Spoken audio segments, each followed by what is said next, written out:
अधिक होटल और 300 से अधिक धर्मशालाएं भी हाउसफुल नजर आ रही हैं। अब बाबा रामदेव की समाधि के दर्शन करने के बाद जो लोग यहाँ पहुंच गए हैं वह यहाँ पर डेरा डाले हुए हैं। आपको बता दें कि भव्य भजन संध्या का कार्यक्रम भी आयोजित किया जा रहा है। बाबा की समाधि के सामने नववर्ष के उपलक्ष्य में केक काटकर आतिशबाजी भी की जाएगी। लगातार बढ़ रही भीड़ को देखते हुए वहां पर सुरक्षा के भी चाक चौबंद इंतजार किए गए।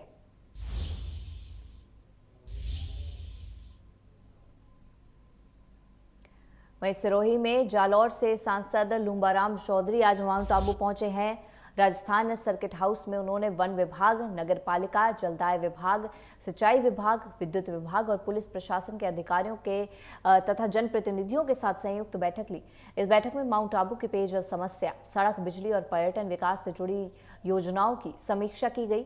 सांसद चौधरी ने बताया कि माउंट आबू की पेयजल समस्या के समाधान के लिए राज्य सरकार द्वारा 250 करोड़ रुपए की संगम परियोजना स्वीकृत की गई है, जिस पर शीघ्र काम शुरू होगा। अब माउंट आबू सिरोड़ी रोड के लिए 205 करोड़ रुपए की योजना और सर्वे हेतु 57 करोड़ का टेंडर जारी किया जा चुका है। उन्होंने कहा कि 33 केवी विद्युत लाइन को भी स्वीकृति मिल गई है, जिससे बिजली आपूर्ति मजबूत होगी। सांसद ने बताया कि केंद्र द्वारा 311 करोड़ रुपए की विभिन्न योजनाएं स्वीकृत की गई हैं।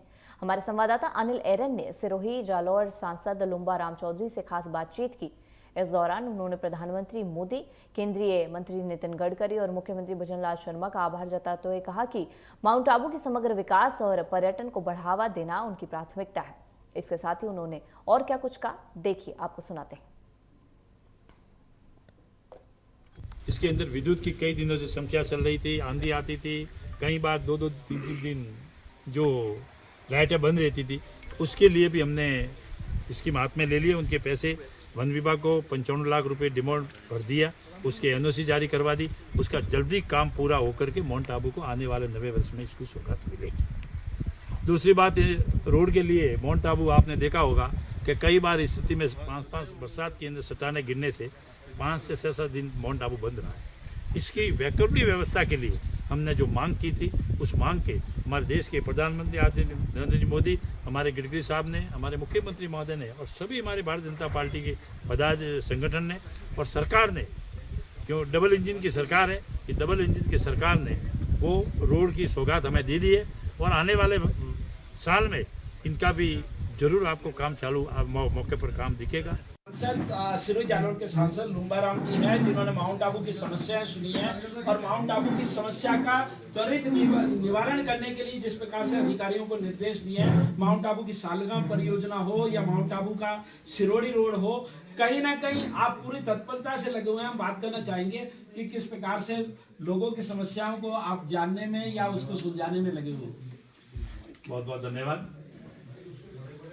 मुख्यतः कि मैं कल दिल्ली था और यहाँ पे मुख्य मेरी 3 जो परियोजना है, सालगांव और गुलाबगंज से माउंट आबू, और एक माउंट आबू के लिए हमेशा के लिए विद्युत के लिए जो प्रॉब्लम बहुत बड़ी चल रही थी। 3 प्रोजेक्ट मुख्य है और उन्हीं को लेकर मैंने अधिकारियों से बार बार बात करता था, मगर उसके कहीं न कहीं प्रॉब्लम आ रही है। एक दूसरे के अधिकारी को जा रहा है कि वहाँ क्या वन विभाग की प्रॉब्लम है, वो क्या रेवेन्यू की प्रॉब्लम है, वो प्रॉब्लम। इसी के लेकर मैंने आज आबू रोड उतर करके मैंने यहाँ सीधा पहुँच करके मैंने 3 विभागों को, जो संबंधी विभागों को बुला करके बात की कि अभी किसकी क्या प्रॉब्लम आ रही है। जो प्रॉब्लम आ रही है बैठ करके बात करें, सबसे बात की और जो दिक्कतें आ रही थी, जो इशू आ रहे थे, उस इशू को क्लियर किया। जहाँ आगे कहीं बात करनी हो बात करेंगे।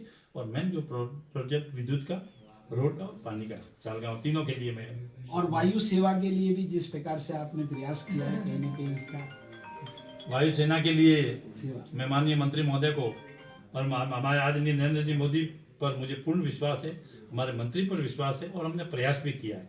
स्वीकृत नहीं हुआ है, स्वीकृत के लिए हमने प्रयास कर रहे हैं।